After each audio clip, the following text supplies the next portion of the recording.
Bom, a nossa aula de ética cristã, acabamos de fazer uma discussão aqui sobre o aborto e a orientação que a gente passa é o seguinte, ó, mostra as alternativas. Então, as alternativas mais atenuantes, mais humanas, mais humanizadas, mais naturais possível, por causa que esse é o papel de uma pessoa que aconselha os outros, é mostrar que não é tão grave quanto a própria consciência pesada da pessoa está fazendo ela acreditar. Então, uma pessoa que está numa situação de funil, ela não consegue ter, sabe, visão de horizonte. Ela está no funil. Então ela cometeu um erro, ou está cometendo um erro. Então ela vai afunilando a visão dela e ela se vê no estreito. Se vê no estreito. Procurou a orientação de uma orientação pastoral, uma orientação ética. Qual que é o papel do orientador? É pegar e mostrar que existe um horizonte. Esse horizonte são as alternativas, os atenuantes e a coisa mais humana possível. É muito humana e muito natural, que não é tão grave quanto, né? E que não é o último caso, e nem o primeiro, e nem o único. E que tem um monte de gente que está na panela, tá? Na panela. Então, quando a pessoa sente que ela não está isolada, que o caso dela não é estreito e que não é insolúvel, já alivia. Você estando aliviado, você dá uma olhada pela janela. Esse é o papel do orientador. É mostrar para a pessoa que existem alternativas, que não precisa ir para radicalidade, sabe? Radicalizar. Quero tirar o filho por causa disso. Por quê? Por causa de quê? Sou um orientador e sou um orientador cristão. Tenho a Bíblia. Então, ó, a Bíblia diz isso, a lei diz isso, a moral diz isso. E você, o que diz? Ah, não sei o que fazer, só que você coloca as alternativas para a pessoa. Por quê? A decisão tem que ser dela. Sempre tem que ser dela. Ditar o que a pessoa tem que fazer só prejudica. Porque, tira de qualquer jeito. A pessoa tira e vai ter uma vida inteira de culpa. Né? E ele vai falar, foi por causa do pastor Rogério que me orientou a tirar. E a vida inteira, então você vai carregar junto. Então, tem que colocar a pessoa numa situação confortável para ela tomar a decisão que ela vai ter que tomar. E também não tem que ser decisão sumária, tá? A decisão não pode ser sumária, de hoje para amanhã. Sempre é aquela decisão assim, processual, pensada, uma semana, um mês, o prazo que ela tiver. Por quê? O tempo ajuda. O tempo ele continua sendo mestre. O que nos leva agora para mais uma questão ética terrível, que é o da pena de morte, né? Então, o aborto a gente já discutiu um pouco, e a pena de morte.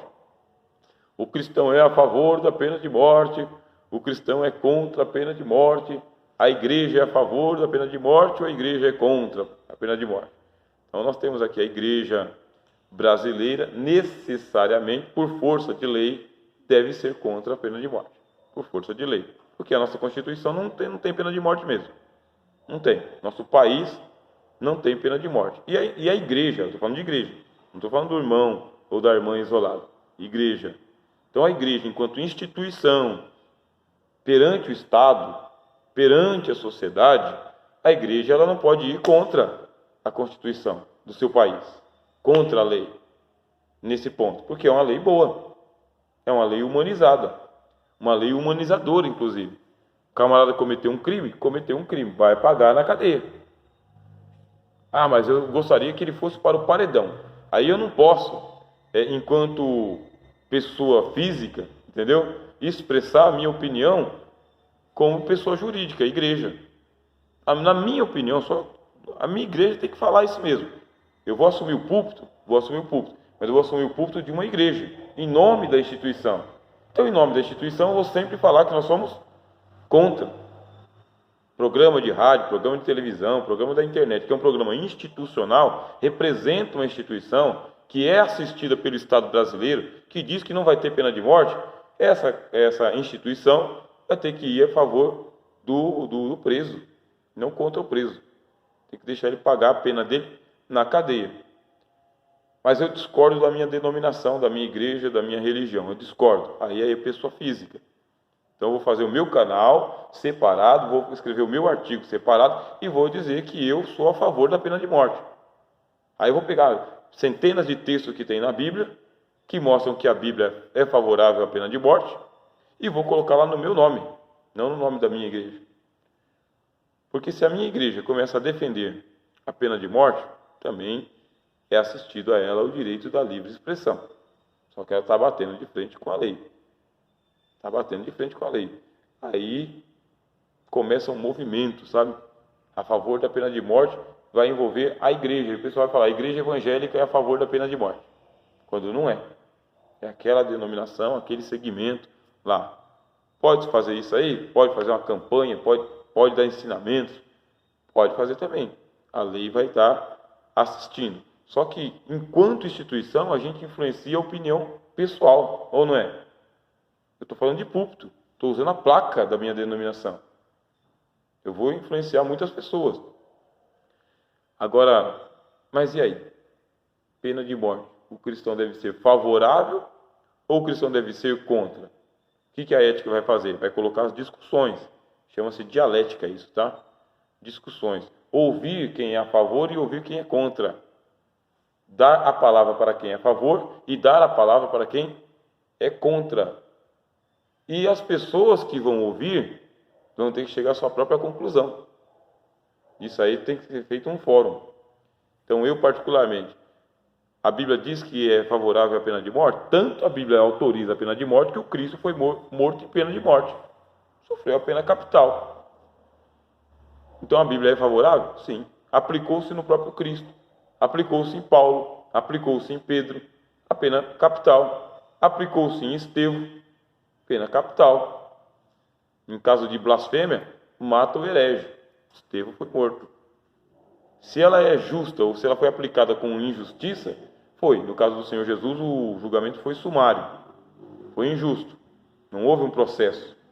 Ele foi preso na sexta-feira, né, de madrugada, e na sexta-feira, 9 horas da manhã, já estava julgado, condenado, sentenciado e morto. Então, houve uma injustiça ali. Não teve um processo. Não foi ouvido, sabe? Foi preso de madrugada. Ninguém é preso de madrugada, julgado de madrugada. Julgado por Caifás, por Anás, por Herodes, por Pilatos, entre as 10 da noite e as 9 da manhã. Então foi injusto. Foi injustamente condenado. Pode acontecer isso aí no caso de pena de morte no Brasil? Sim, pode acontecer. Porque quem tem o poder manda matar quem quer. Eu tenho o poder. Eu tenho um bando de desafeto. Aí o pessoal fala, se tiver pena de morte no Brasil, você vai morrer preto e pobre, né? Branco e rico não vai morrer. Pode ser, mas não está tão fácil assim. Não está tão fácil. Tem que mudar um monte de coisa. Então hoje a gente sabe que o processo demora, né? Uma eternidade. Até que o cara vai entrar lá com os recursos, é condenado, paga metade da pena, né? Um terço da pena. Então tem bastante recurso. Mas que a Bíblia dá um amparo para que haja pena de morte, ela dá um amparo. A Bíblia. Então aquele cristão que é favorável à pena de morte, aí a gente vai perguntar para ele, vai matar quem? Quem que você quer que mata? Traficante, quero que mata traficante. Todos os traficantes têm que ir para o paredão. Cadeira elétrica, câmara de gás, né? Injeção letal, que nem é nos Estados Unidos. Ou então, paredão mesmo, igual é na China e na Coreia. Né? Então, tá bom.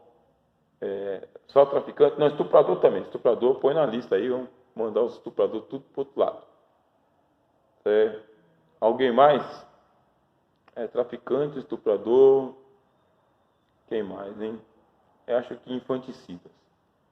O cara que mata criança tem que ir pro além. Tem que dispensar ele. Que ele matou uma criança, né? Um infanticida. E os feminicidas, né? O feminicida, sei não. Paredão não, mas é prisão perpétua. Vamos dar prisão perpétua para ele. Ficar a vida inteira lá, magoado no corredor da morte, né? Na prisão perpétua. Vamos deixar ele lá. Aí você fala o seguinte, resolve o problema da sociedade, mas não é para resolver o problema da sociedade, é para tirar o cara de cena. É para isso. Ele causou mal à sociedade, eu não quero devolver esse mal para a sociedade. Eu quero que ele pague.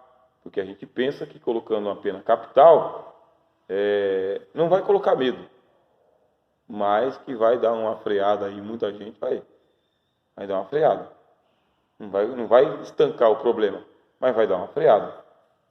Vai responder o processo, vai ser julgado, vai ser tudo, ter direito à ampla defesa, mas no final a gente manda lá para o xilindró. Mas vamos supor que tivesse pena capital para um ladrão.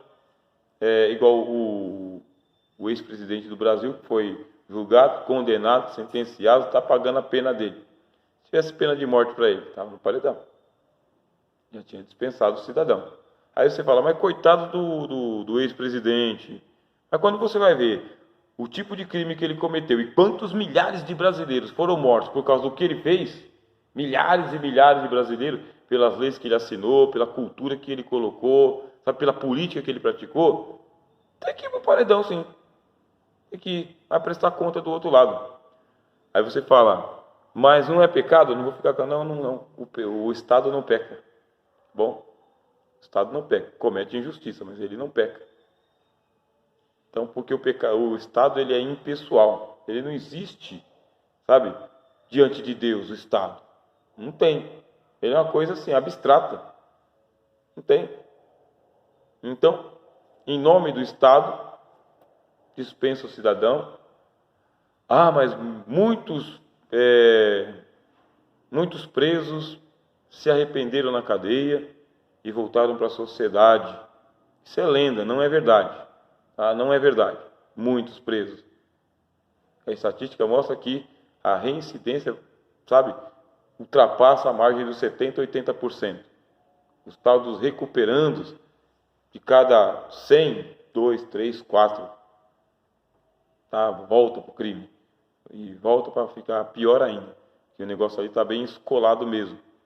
Então, que Deus faça um milagre, né? Converta o cidadão. Se quiser trazer de volta para a sociedade operando um milagre, milagre pertence a Deus. Mas eu, enquanto Estado, eu acho que ele está falando de ética cristã, mas eu, enquanto Estado, já dispenso logo. Ele vai ter um encontro com Deus do outro lado.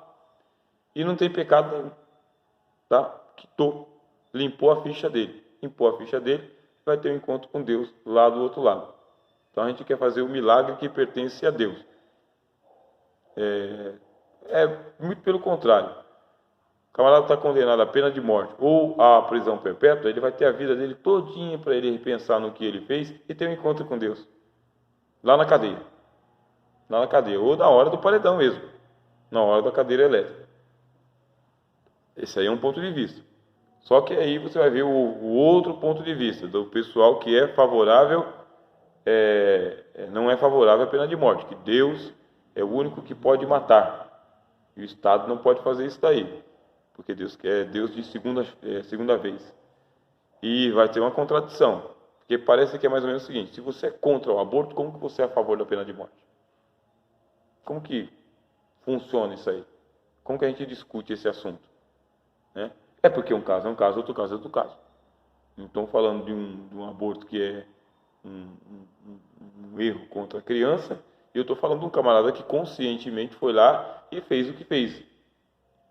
Agora você tem sociedades que nem nos Estados Unidos, que um menino de 12, 14 anos é condenado a uma pena de morte. E é um negócio tão terrível que ele é condenado à pena de morte, ele é colocado no corredor da morte, e ele fica 30 anos no corredor da morte. Ele entra lá com 12 anos, está com quase 50, não foi morto ainda. Está vivendo a vida toda no corredor da morte. Mas ele não vai ter o direito de morrer por morte natural. Vão arrancar a vida dele mesmo. Aí a gente pensa, vai ter que demorar tanto assim? Tem que demorar, por causa que muitos casos foram revertidos. Abriu-se um processo de investigação e comprovou-se que a pessoa foi condenada injustamente. E depois ela foi absolvida. Ó, que negócio terrível. No corredor da morte é absolvido. Né? Tem até filmes feitos sobre isso daí, de um homem lá que ele foi condenado por ter morto criança e não era ele. Ele estava condenado no paredão e alguém pegou o caso dele lá e reverteu e mostrou através do DNA que não era ele, o assassino. E era um serial killer que estava matando crianças lá e que estava de boa assistindo pela televisão. Quer dizer, por isso que deixa lá esse tempo morgando no corredor da morte. Pode acontecer injustiça e vai acontecer injustiça. Se tiver pena de morte no Brasil, vai acontecer injustiça, sim. Não somente com o preto e com o pobre. É porque quem tem o poder manda matar. Acusa você. Forja provas de que você é o criminoso. Sem ser. A gente tem uma população carcerária no Brasil onde centenas de pessoas são presas, assim, prisão preventiva, mas aí ele tem que provar a inocência dele. Como assim provar a inocência dele? Tem que provar. Fica preso lá e o cara é inocente.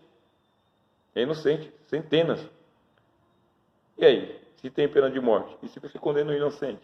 Por isso que foi revogado. Foi revogado porque os militares utilizavam-se da pena de morte para poder fazer queima de arquivo. Tem muita gente aí que é queima de arquivo mesmo, não pode ficar vivo. Então eu vou usar a lei e vou tirar de cena. Então nós aqui no chão de baixo aqui, a gente fica preocupado com o quê? Com o estuprador, com o traficante, né? Até com o pedófilo, com aquele que comete assim homicídio quadruplamente qualificado, sabe, com requinte de tortura, de violência. A gente está pensando nisso aqui. Só que o Estado, quando aprova um negócio desse, é para poder fazer queima de arquivo com gente importante, com gente que sabe o que não deveria saber, que tem o que não deveria ter. Quer dizer que esse é o problema de se aprovar a pena de morte. Não vai ser utilizado simplesmente para poder diminuir a criminalidade do Brasil, e sim para fazer perseguição política. Aí vem os presos políticos, mortos políticos, né? Gente que é trucidado politicamente. E aí o cristão vai ser a favor da injustiça? Eu sou a favor da pena de morte. Sou a favor da pena de morte. Mas quem garante de que essa sua pena de morte aí não vai ser utilizada para que nem aconteceu com Cristo? Foi condenado injustamente, acusado injustamente, forjaram provas injustas contra ele. E aí quando você diz o seguinte, eu sou a favor da pena de morte, você está dizendo o seguinte, eu sou a favor de Pilatos, de Anás e Caifás. Então, para se virar com Deus, nosso papel aqui é matar. O Pilatos, na fúria dele com a pena de morte, mandou matar 6.000 judeus, inocente ou não, só por causa que os camaradas estavam lá fazendo uma sedição contra Roma. Mandou os soldados lá e falou o seguinte, ó, crucifixa-o no caminho da Galileia, até chegar em Jerusalém. Ô Pilatos, acabou as madeiras para fazer cruz, pendura nas árvores. Vocês acham que um tirano não vai usar a pena de morte para poder impor a vontade dele? Que é o que acontece nos países de ditadura. Manda matar em nome da lei. Quer dizer que não é tão fácil assim para nós agora, né? Se é a favor ou contra a pena de morte. Ah, que legal.